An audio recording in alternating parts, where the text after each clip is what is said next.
Well, everybody, this is Civil Clarity Reports. I'm Marty Espinosa. This is Jody Kirk. We're missing John Noel tonight. He's out doing something else tonight, but we have a great guest with us. His name is Daniel Ortiz. He's from Santa Fe, New Mexico, and he's an activist. And he's wants to talk to us about the 167-year commemoration of the obelisk downtown, honoring our soldiers. 162nd. 106. Is that what I thought I said that? Okay, I'm sorry. You said Well, seven, but can you give us a little bit about who you are and a little bit of a bio about yourself so we can get this thing rolling? sure. So you had actually introduced me. We haven't met that before, but I don't really consider myself an activist per se. I'm just a citizen. Just give you my background. I am a 14th generation Hispano in New Mexico and Santa Fe. I am the 5 times great grandson of the second territorial governor of New Mexico, which was Don Miguel Vigil and Don Estiano Vigil. And he was an important figure historically for New Mexico because he was the transition figure from and during the implementation of the Treaty of Guadalupe Hidalgo, which settled the Mexican-American War when these lands were transferred to the United States from Mexico back in the day. So we have a little bit of history here. Yeah. I like as do I. Yeah. I'm very interested in. Can you give us the dates of the commemoration and the events taking place that day, or what is planned for the plaza? Okay, so let me give you a little background. So the Soldiers Monument is a monument that was uh, established in the mid 1800s to honor the soldiers who fought in the Battle of Glorieta Pass and Valverde, which is also known as the Gettysburg of the West because of its importance in the Union victory over the Confederacy. So for 100 years after that monument was erected, there used to be an annual event on Memorial Day where veterans used to gather on the plaza at the site and they give speeches and there was a commemoration. They remembered the fallen soldiers.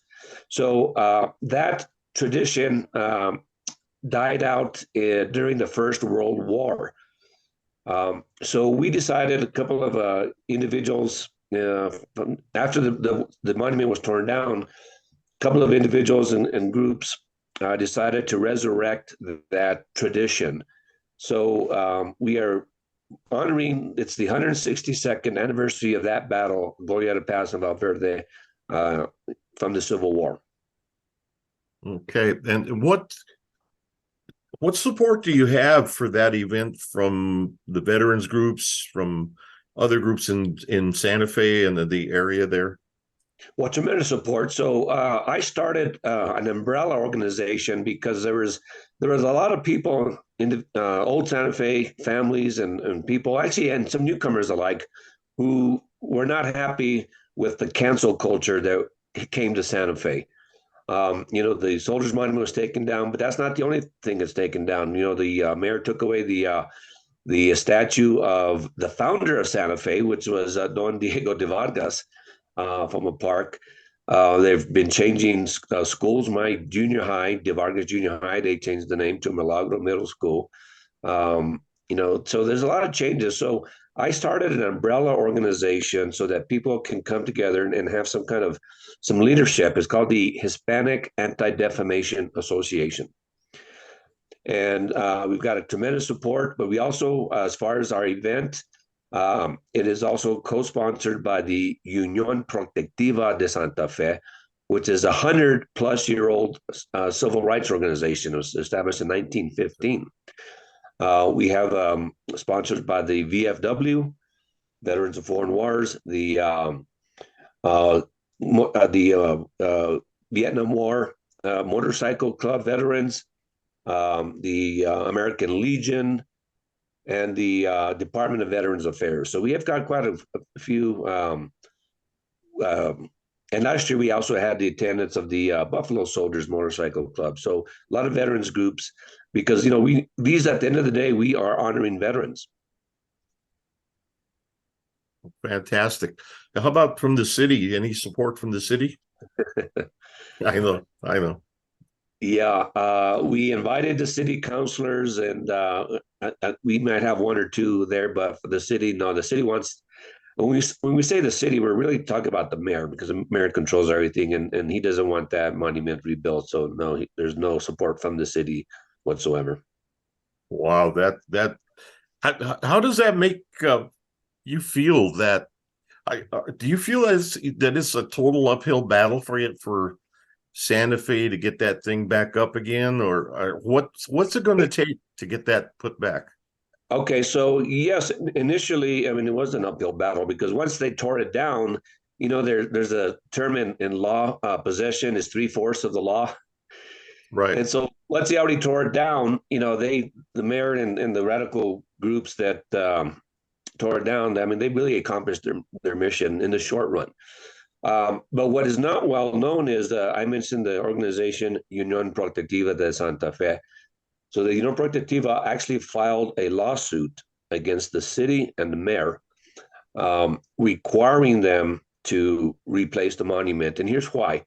The downtown area of Santa Fe, it actually extends from the plaza out throughout, I don't know how far, but blocks, is considered a part of the National Historic Registry. Okay. The plaza itself is an historic site. So there's laws and rules regarding any changes to that site. Even there's old neighborhoods near downtown Santa Fe. You can't even paint your fence outside without getting approval from the Historic Review Board, which was set up to establish and to determine whether any changes can be made, any buildings can be built, the height, the colors. So we filed a lawsuit. I guess it is almost 4 years ago now, just shortly after the monument came down, to force the city to comply with the law, which they did not. So the mayor and a few others, they want to replace that monument with different crazy things like a water fountain, a spring, corn on the cob, just some ridiculous things.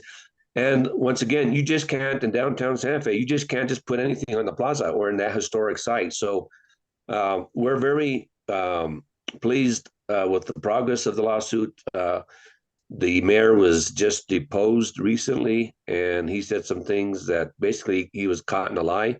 So now the governor, he kind of placed the blame for the soldiers' monument coming down on the governor, and she publicly chastised him, said Santa Fe has a lack of leadership. So anyway, that's a long way of saying we are optimistic now because we have the law on our side, and we Right. do believe we have the sentiments of the majority of the citizens of Santa Fe. And as you know, in a lot of cases, there is a silent majority, and that's one of the reasons we're having this commemoration on the plaza at the site to bring attention and awareness. And the last 2 years we had it, we made the front page local newspaper and the TV news.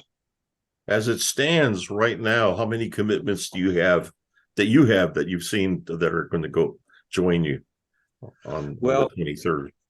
Because I'm not the only one that's promoting this, I really can't say. What I can say is the last 2 years we had well over 150 people there. I think it was 200, the newspaper cited, that were on the plaza. Okay. You got what you have any ideas of what we can do to help you to get people off their couches to go and join?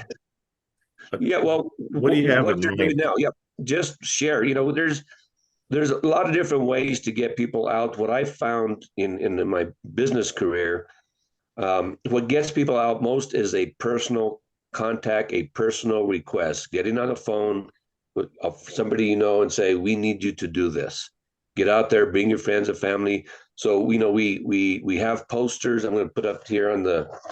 I know your audience probably can't see this, but we have posters, flyers that we are distributing throughout the city offices. We're putting them on cars, windshields at different churches. There is a Facebook group. If your audience would like to visit that, if they're on Facebook for the event, we have, I think, the last count, something like 74 people were interested. We had another 16 or 20 that said they were going. That's just from the page, the Facebook event page site. We are sharing that information on various groups, again on social media, Facebook, Santa Fe Bulletin Board, etc. So, and then they were just making personal contacts. We've contacted some of our members that are veterans, have gone to the VFW and to the various halls and things that they frequent, because a lot of our veterans tend to be older and they're not really on social media a lot.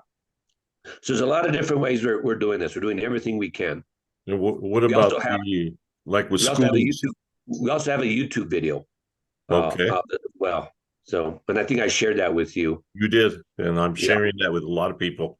Do great. you? What about the Yeah, I see schools? that. Have you approached the schools? The schools are in spring break now.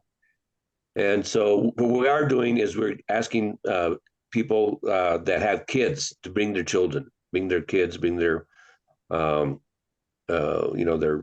their friends, family, neighbors in schools. But the schools really, they don't support us as well.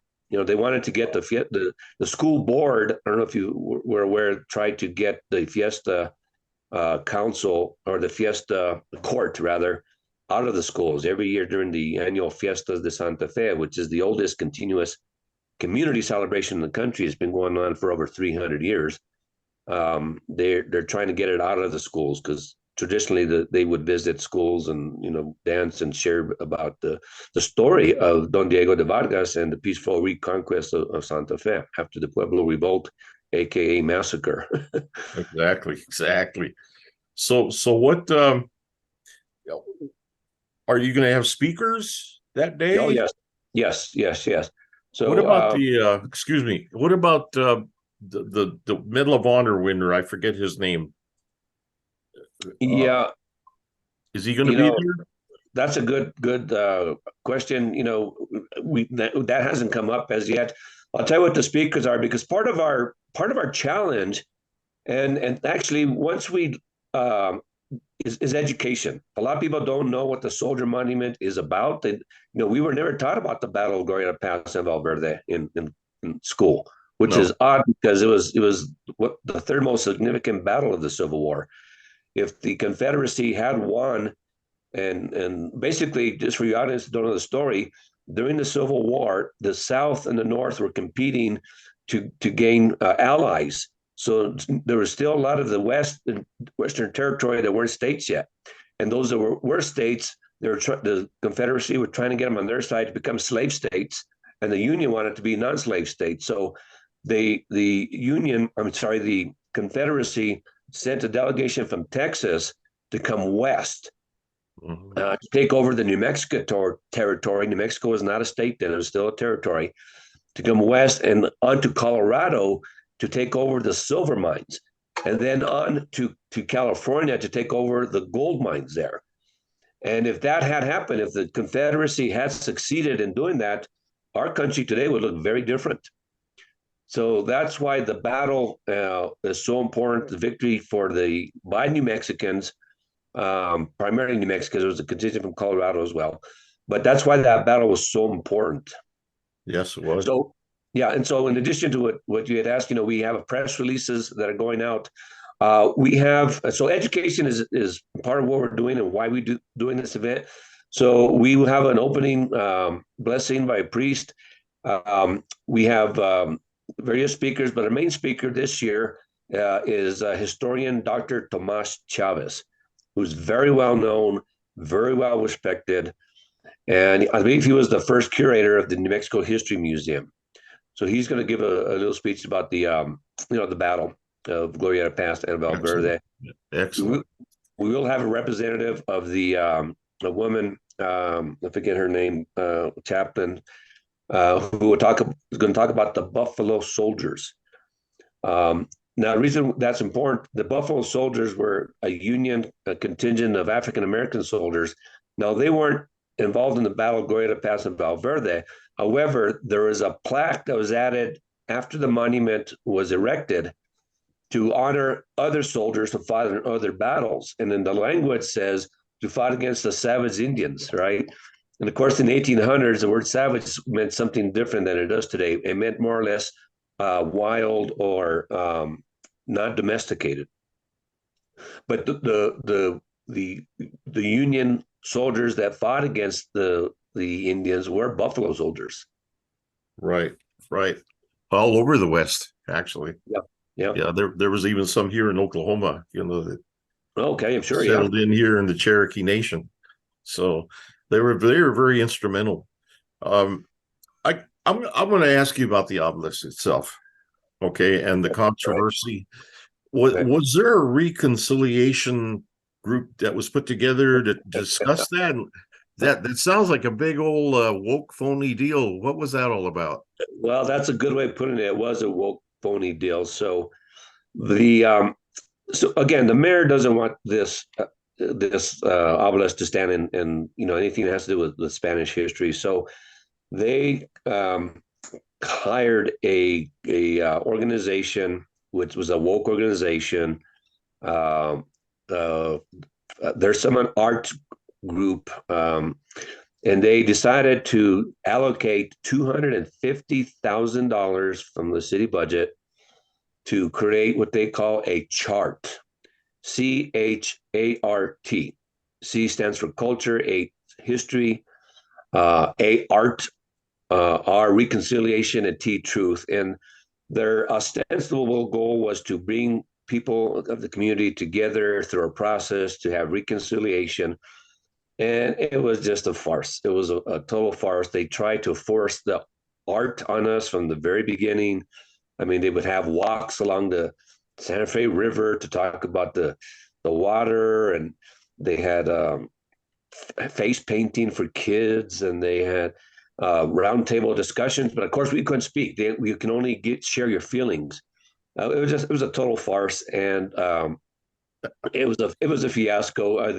At the end of the day, they had people vote, and it was basically 50-50. 50% of the people who participated wanted to rebuild it, and the other 50 wanted something else.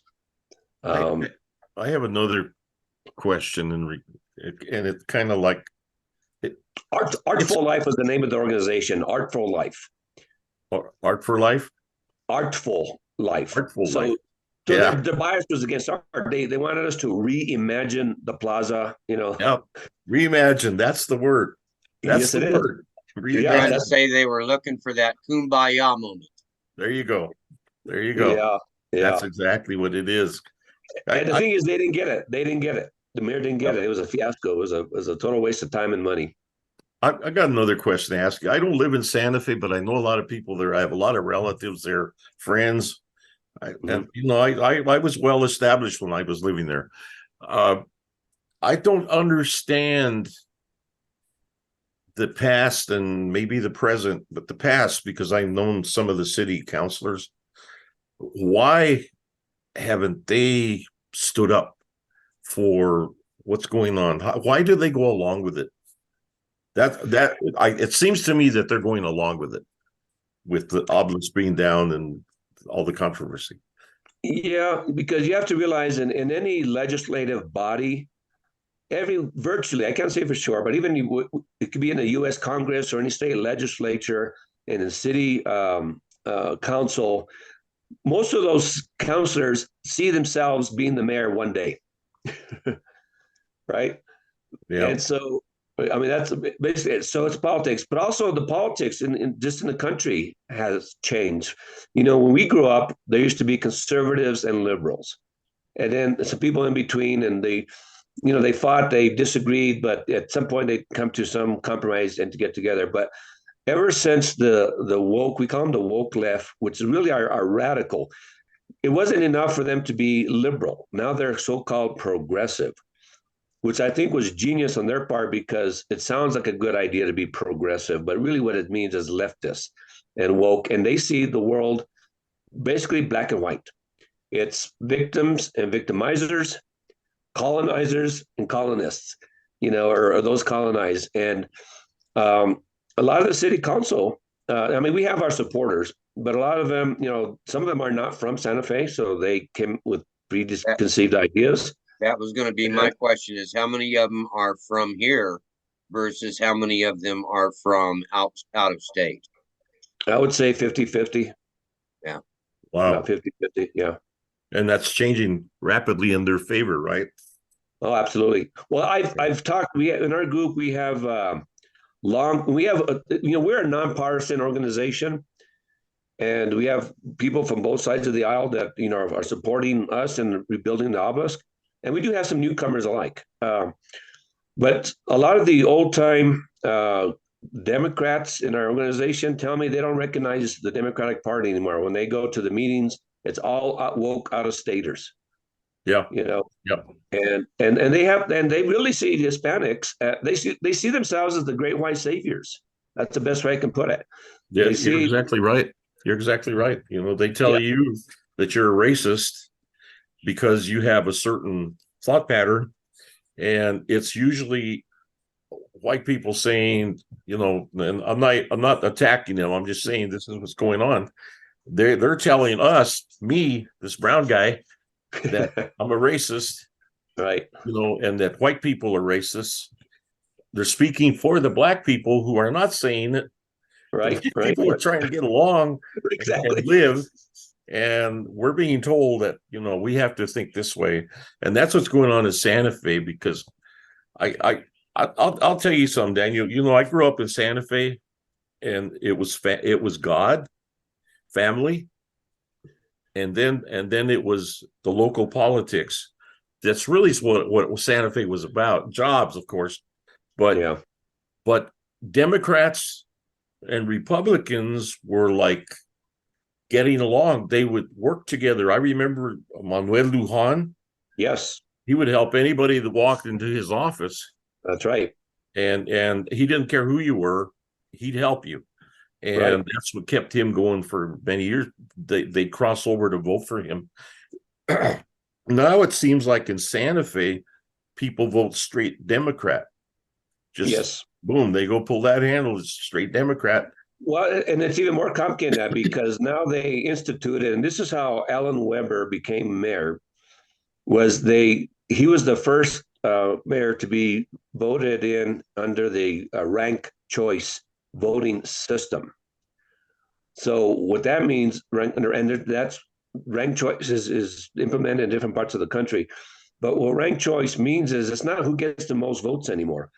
And if you had, 5, 6 people running for any office, if anyone didn't get 50% of the vote, they'd get the top 2 and they'd have a runoff.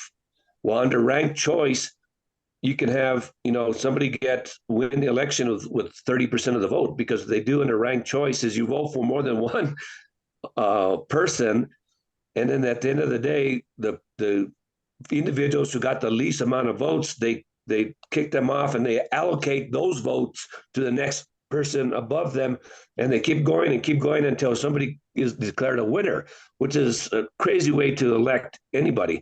So people were confused, they didn't know how it worked, and this is how we get an Alan Weber elected. Yes, exactly. And now you're stuck with him for how long? He's in a second term, which I think expires in 2024 next year, or 2025 next year. Okay, great.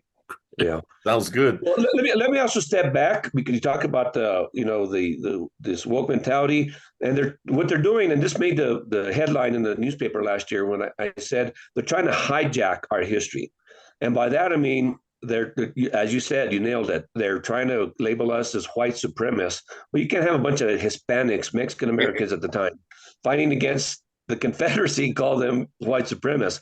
But they're also trying to claim that the obelisk and the soldiers' monument is offensive to Native Americans. Now, granted, the plaque that was added later, which referred to savage Indians, by today's standards, I will admit that is offensive. But all you have to do is take off the plaque and replace it with something else, or replace the name savage with something else. But I disagree. Most Native Americans are not against this. It's a radical. I disagree with that in the term of savage.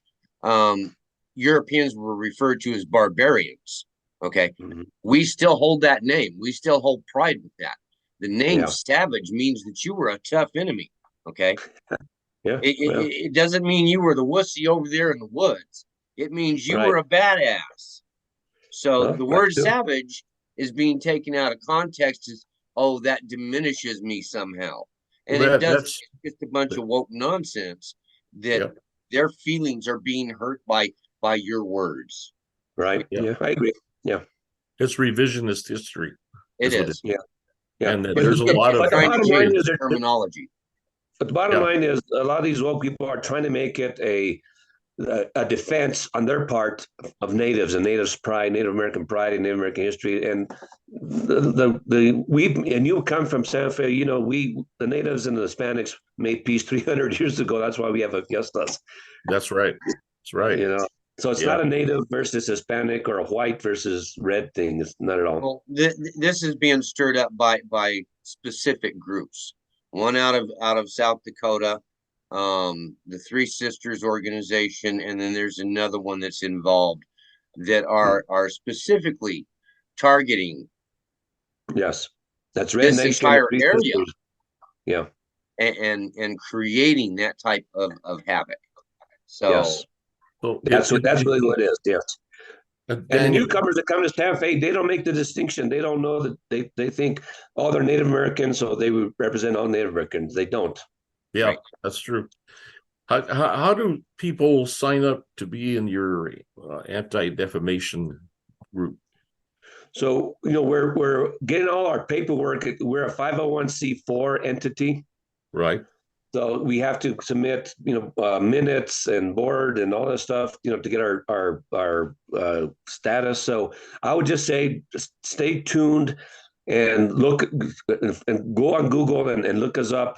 We don't have a big presence there yet, but we will. So you'll find us online very, very soon.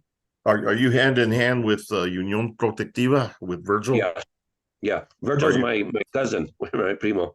Okay, yeah. Well, Virgil's a very interesting man, extremely interesting man. Retired colonel. He's a helicopter pilot in Vietnam. Yeah, we interviewed him and his associate a while back, and that's how I got interested in all what's going on in Santa Fe again, because I know that Santa Fe is a battleground for many things. One of them is Catholicism. You know, a lot of people don't believe that, but it is. The Catholic, the Franciscans were hand in hand with the Spaniards. Yes, In yes, any government that was formed, they were working hand in hand for a long time. yes. And they created good governments and good co-ops, you name it.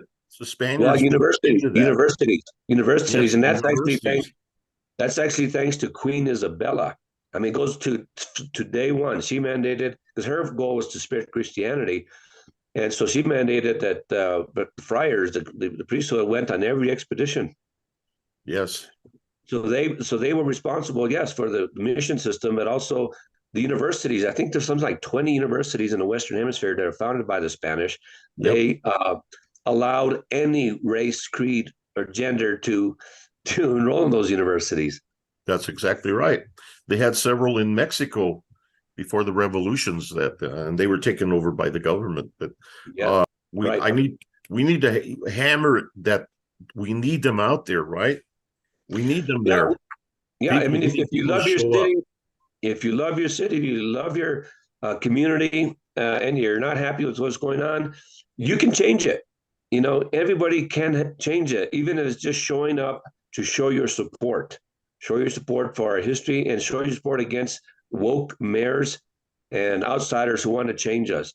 And so, yeah, you need to come out. You need to come out. You need to bring your family, your friends, your neighbors to save Santa Fe culture.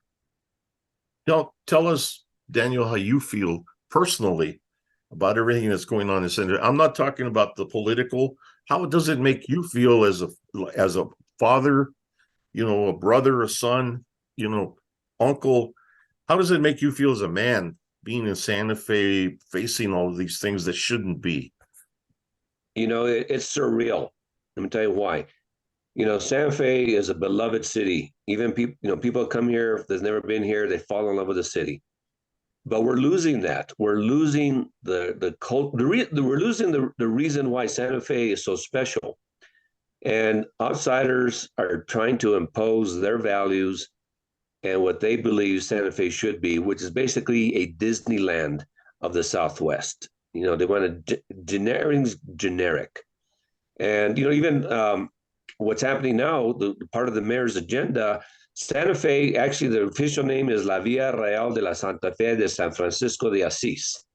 That was written on the city seal. I don't know if you can imagine that, right? He's taking that off in the official city logos. So Yep. how would I feel? You know, I feel sad. I feel angry. Mostly sad, but also angry. I'm not the type of person that's just going to sit back and let this happen. So, you know, we're fighting back legally, socially, politically. You know, we're going to fight. And here's my closing message to the mayor at our event Saturday. We have, you know, our brethren, Native Americans have been here for millennia, thousands of years. But you know what? Hispanics have been here for centuries. And we will be at this event every year for the next 162 years. Our children, Amen our children's children. So yeah, they may have their short-term victory. They may, you know, pull their woke council culture in their short run, but don't celebrate because we are not going away. Excellent. So, And I want to plant the seed. I want to plant the seed when we get the website up and running. We're going to ask people to become members and contribute on a monthly basis, whatever they can, $10 a month, 20, whatever it is, because we need to build up a legal defense fund. Because you know a lot of what they're trying to do is illegal, and we can fight them in court, just like we're fighting the mayor in the city for trying to change the soldiers' monument. But that takes money. Yes. How's Virgil's deal going? The lawsuit. Well, it's moving forward. The mayor was deposed, as we've discussed, I think 3 weeks ago, and so and we actually went through mediation, but you know that was a waste of time. Right. The mayor doesn't want to change his position, so you know it's going through the process. It's the legal process is slow and cumbersome, but we feel good about it because we believe the law is on our side. So we had the deposition. I think that's wrapping up this week or very soon. And then I think we go to court in October of this year, I believe, for a settlement. It's not going to be reviewed by a jury. It's going to be a single judge. Okay.